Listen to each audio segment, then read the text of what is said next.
श्री कृष्ण भगवान की जय। ठाकुर जी महाराज की जय।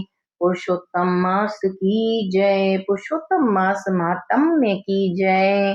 पुरुषोत्तम मास महात्म्य में 31वें अध्याय में जो कहा गया है वो हम पढ़ते हैं। श्री सूत जी बोले, इस प्रकार पतिव्रताओं के धर्म सुनकर नारद जी और भी सुनने की इच्छा से मुनि जी से बोले कि हे बद्रीपते, आपने कांसे के संपुट दान का को जो विशेष दान कहा उसका क्या कारण है, वह कहिए। श्री नारायण जी बोले, हे ब्राह्मण सुनिए। प्रथम यही प्रश्न श्री पार्वती जी ने पुरुषोत्तम व्रत धारण करते समय महादेव जी से किया था कि हे कृपा निधान, हे कृपा सिंधु, व्रत समाप्ति पर कौन सा दान करना श्रेष्ठ है। यह सुनकर श्री पुरुषोत्तम भगवान का ध्यान कर श्री शंकर जी ने पार्वती जी से बोले, हे अर्पणों, हे अपन हे अपर्णो, श्री पुरुषोत्तम व्रत की पूर्ति करने के लिए कोई दान करने का सामर्थ्य नहीं रखता।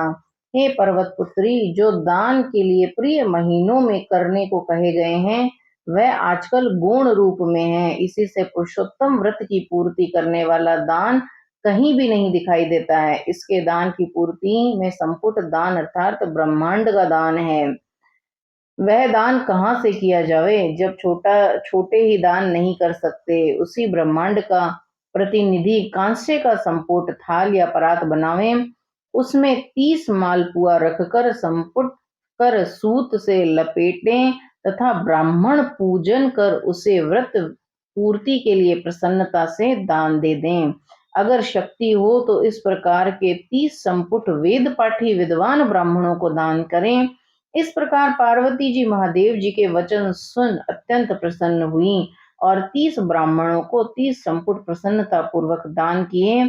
कांसे की थाली में 30 मालपुए। श्री सुत जी बोले कि हे ब्राह्मणों, श्री नारायण के वचन सुनकर नारद जी प्रणाम करके फिर बोले कि मैंने इन सब कथा को सुनकर यह निश्चय किया कि सब व्रत नियमों से पुरुषोत्तम मास का व्रत सर्वश्रेष्ठ है। इसके महात्म्य मात्र सुनने से ही मनुष्य सब पापों से मुक्त हो जाता है और जो भी भक्ति विधि पूर्वक विधि विधान के से इसके व्रत नियम का पालन करता है उसके फल का तो कहना ही क्या। श्री सुत जी बोले, यह सब सुनाकर श्री नारायण मौन हो गए। तब श्री नारद जी ने उन्हें प्रणाम किया। जो मनुष्य भारतवर्ष में जन्म पाकर भी इस श्रेष्ठ पुरुषोत्तम मास महात्म्य को नहीं सुनते हैं तथा इसमें वर्णित धर्म नहीं करते हैं वे नराधम हैं।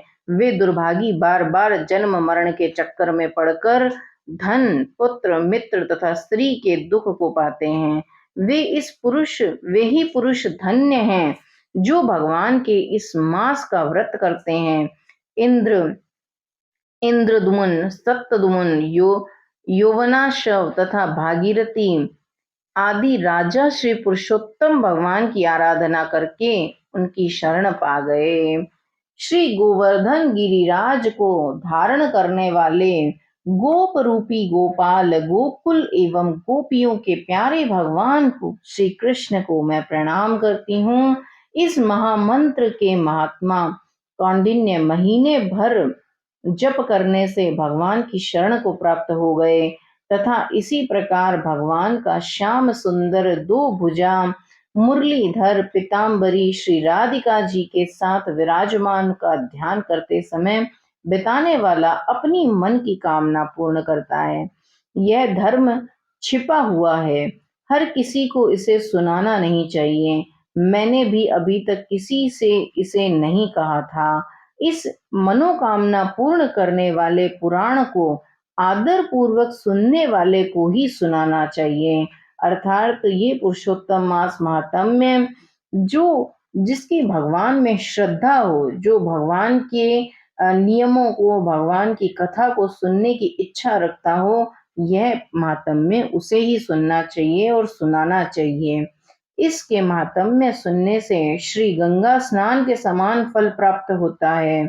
पूरी पृथ्वी परिक्रमा करने का पुण्य इसके सादर सुनने वालों को प्राप्त होता है।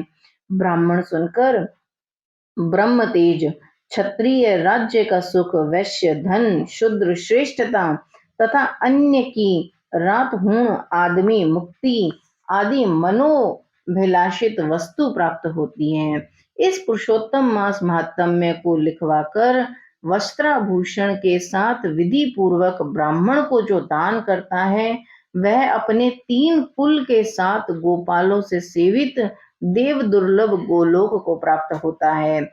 जिस घर में यह ग्रंथ रत्न रखा है, वह घर तीर्थ के समान है।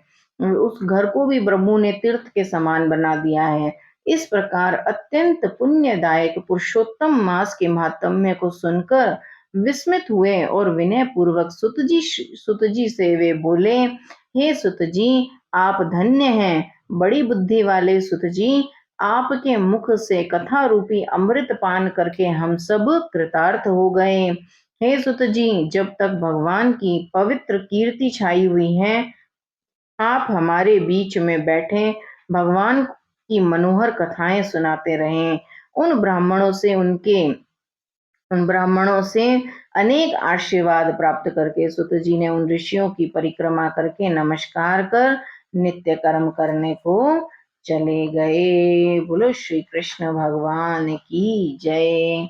तब मुनि गण आपस में कहने लगे कि यह पुरुषोत्तम मास का सर्वश्रेष्ठ और दिव्य महात्म्य अभीष्ट मनोरथों की पूर्ति करने में वस्तुतः कल्प वृक्ष के समान है। पुरुषोत्तम मास महात्म्य की जय। पुरुषोत्तम मास की जय। श्री कृष्ण भगवान की जय। राधे कृष्णा, राधे कृष्णा, राधे कृष्णा।